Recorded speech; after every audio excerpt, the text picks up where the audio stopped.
Greetings to you all, wherever you are, at home or abroad. You're now tuned into TalkSense Media, your voice of reason in the noise. Here we bring you the news that matters to you, straight talk, clear facts, and honest reasoning, because you deserve to understand what's really going on. Whether it's headlines or what's happening on the streets, if it affects you or your community, we break it down and we talk sense. So let's get into today's story.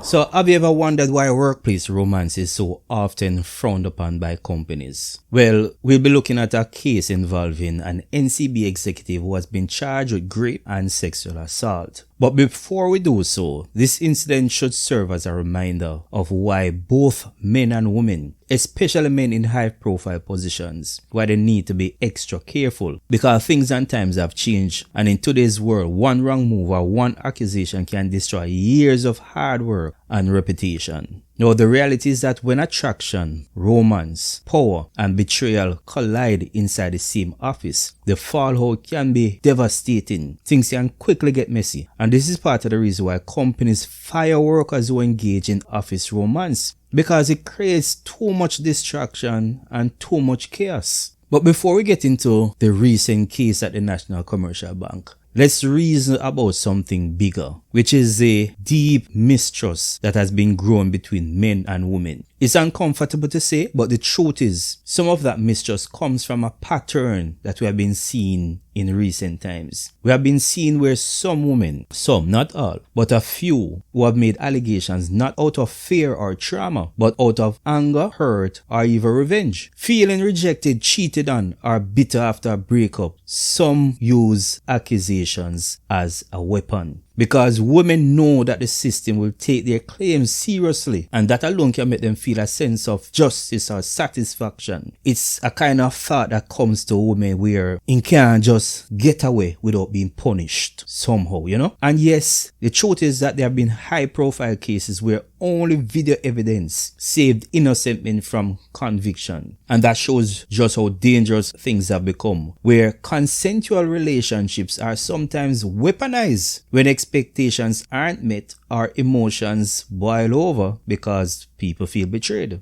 Now, Dane Nicholson, the head of NCB's Fraud Prevention Division, has been charged with 6 counts of rape and 2 counts of grievous sexual assault. The alleged victim is reportedly a female employee, also employed to the bank. The incidents allegedly took place more than a year ago at the woman's residence, and Nicholson appeared before the Kingston and St. Andrew Parish Court on September the 16th and was granted bail in a sum of $1.2 million.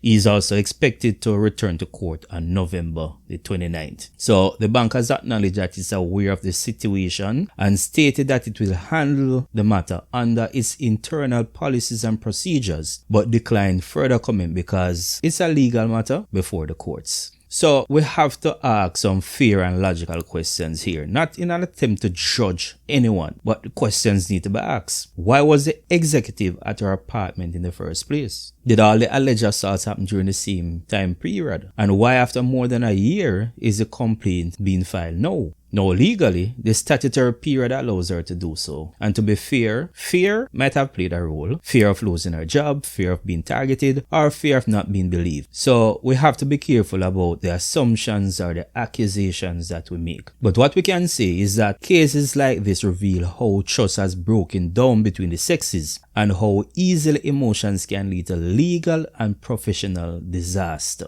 The reality is that distrust in women is now leading to what could be considered a troubling development. It's like a war declared, and more men are secretly recording intimate encounters, not to boast about the prowess, but to protect themselves. Many men now feel targeted, as though there's a bullseye on their back, that somebody is out to get them and therefore they have to protect themselves. And if you're asking why, it's because in an age where accusation can come months or even years later, video or voice evidence becomes their only insurance policy against prison time. And several men have avoided prison time because they could prove that what was called rape was in fact consensual. Intimacy is a funny thing, you know, and bruises are not necessarily a sign of a crime, because people during intimate moments have their quirks, their fetishes, and their fantasies about how they want to be mistreated by their special someone. Now, a female in a business suit and a man in a jacket and tie are not the same individuals, in the privacy of their bedroom, where they feel free and comfortable to be vulnerable and express themselves fully. And I'm sure that many of you who are listening now can attest to this. People just want to be free and express themselves sexually with their intimate partner. And that's why it's such a sad reality that private requests or behaviors that don't fit in the goody two shoes image must be hidden to protect one's public reputation. And because of this, some men have found it necessary to become cautious and even fearful of relationship altogether. This growing distrust is creating a dangerous trend that's damaging both love and society. And this is exactly why companies warn against office relationships. Because when things turn sour, the consequences go beyond emotions,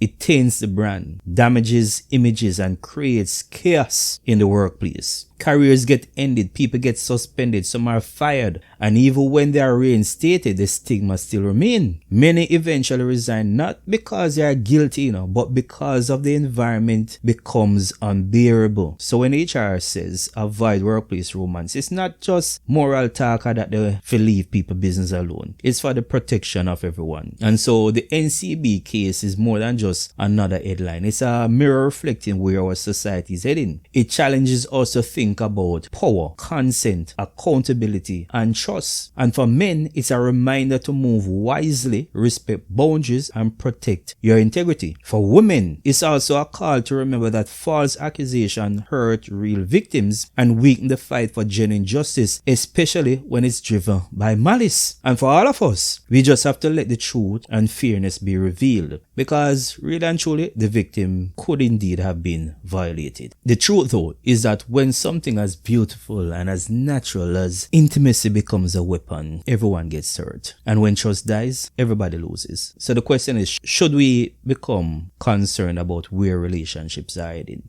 How many of you have brothers, male relatives, sisters, or friends who have been victims or have spitefully victimized or threatened to victimize someone? If this story gave you something to think about, drop a comment below. I would love to hear your perspective. Now, remember to like, share, and subscribe for more real talk on life, work, and relationships in Jamaica and beyond. So until next time, this is TalkSense Media, your voice of reason in the noise.